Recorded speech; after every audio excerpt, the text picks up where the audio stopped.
Hey, what's going on? It's your boy J Mike of J Mike Fitness at all social medias and all that good stuff. J Mike Fitness YouTube, J Mike Fitness Instagram, and Facebook. One of the biggest questions that I get asked is, how do I get sponsored? Right? And a lot of people have realized or noticed that I've only been powerlifting for a year, and I've been sponsored by a couple of different companies. So some people are asking, how did that happen? Do I know somebody, or did they just find me? And the answer to that question is kind of weird, but a little bit of both.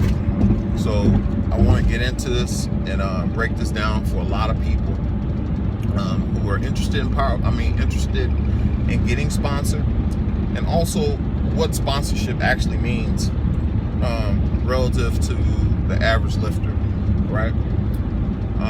I got into powerlifting. I did my first competitive meet back in August of 2014. I did bench only, had no desire whatsoever to do a full meet, but I did the meet. I won best lifter, a bench 501 or something like that. So I'm thinking, all right, I just won this meet. This must be big shit. I won an APF meet or something like that. And what I realized is that a lot of people bench 501, right? A lot of people can bench 500 pounds. And there are a lot of people who do bench only.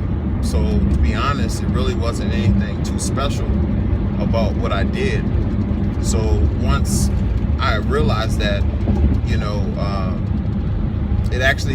I realized that after I contacted one of the companies, I actually contacted Iron Rebel because I wanted like free wrist wraps or something like that in my basket for winning top lifter. And they basically told me, look, we only sponsor the top. If you're not one or two in the United States, we don't even want to sponsor. We don't sponsor you. So basically congratulated me on my 501, and this was like, keep up, holler back at me when you do something, basically. So I was like, damn, okay. And then at the meet itself, people were looking like, oh, you only do bench only? So people kind of frowned on it. So I decided, you know what, I'm going to train for a full meet. So I did train for a full meet.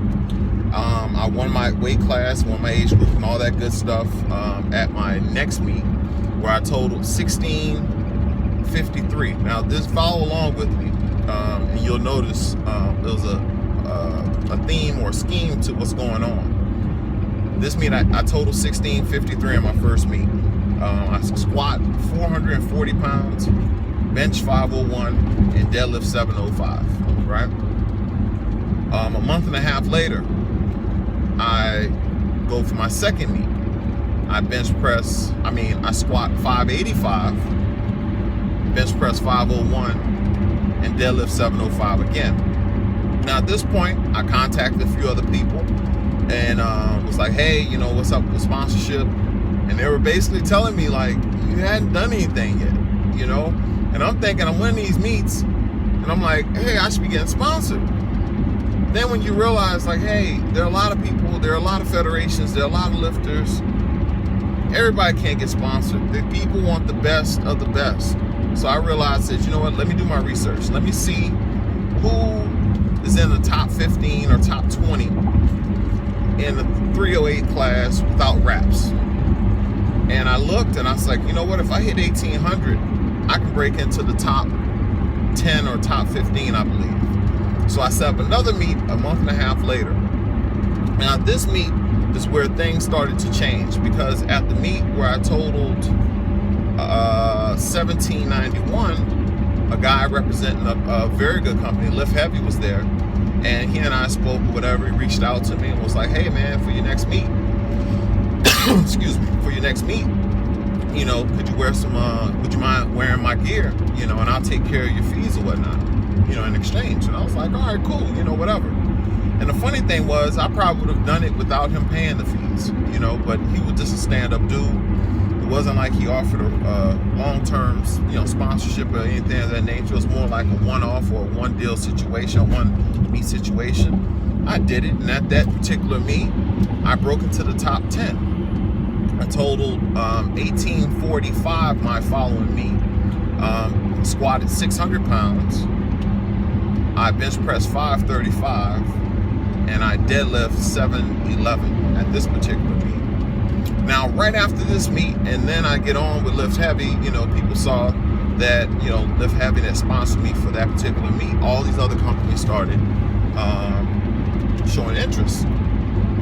One of the companies that wound up showing interest was a company that I had sent something out for, like, asked about sponsorship and how they went about it a few months before. The guy was like, look, I don't sponsor, random athletes. I sponsor family. I sponsor, whatever. He had his own way of doing sponsorship. Now, keep that in mind. He said, I sponsor people who I'm friends with. So that means people who he has a rapport with. How do you get a rapport with someone? Keep this in mind. And that's what's Conquering Barbell. Now, after this meet, he contacts me and was like, hey man, are you sponsored by Lift Heavy? And I was like, to be honest with you, I was like, not really. It was just like a one-off situation. But I said, he said, look, I want to put you down with the team, let me know what's up. So, long story short, I accepted the sponsorship from them. I asked Lift Heavy for his permission. I was like, hey man, I don't know what the situation is, what the deal is, but I just want to know how'd you feel about if I signed on with them. And he's like, oh man, you weren't tied up to nothing, man. Go ahead and do your thing. I just did it out of respect, and he respected that. So let's keep this in mind. So, sponsored by them for a couple of months. I do a meet, whatever. Nothing's really happening, right? All I get is some t-shirts. That's all that really happens. I don't get, I get t-shirts whenever they send them out. I think I got 5 or 6 shirts. So a situation came up, and I'll get into that in another part to this, where I just felt like it didn't make sense for me to be sponsored by them any longer. So after whatever happened, I terminated my sponsorship myself, resigned from it or whatnot, and realized that I would be better off not being sponsored if nothing is going to happen or nothing's going to come from the sponsorship itself. All right. So now we talked about my journey within sponsorship within powerlifting. And this leads me back to one thing. If you notice everything I told you, one of the biggest points is going to be the best way to get sponsored. Be good, be great. Make them come after you. If you put up big numbers, companies are going to come after you. Period. Bottom line. There's no other way to simplify that. There's no other way to discuss that. If you put up big numbers, companies will follow you. They will want you to rep their brand. Now, in case you go under the radar, much like I haven't had a huge following on any of the social media networks, but I've had huge videos. I have videos on YouTube with over 200,000 views. I have several with over 100 of me doing, crazy stuff, jumping over stuff, dunking, things of that nature. So this will bring me back into, what separates you from other people, right? So let's say, for instance, you realize, okay, I realized, like, I want to get into the top 5. And once I get into the top 5, I realized that if Iron Rebel is saying that they only sponsor the top 2, I either have to try to take those 2 guys out, or if they only sponsor the top 2, the rest of the people have to be sponsored by other people. So put up a number that's respectful enough to where other companies will be interested in your services. So that's what I did. If you know anything about powerlifting, the 308 class, the best powerlifter in the world is in my class. So, and he's so far ahead of everyone else, no one is ever going to take the #1 spot from Eric Lillibridge. Period. It's not happening. His numbers are at like 2,400 raw without wraps, and the next person is at 2,100 something, like 2,100 or something like that.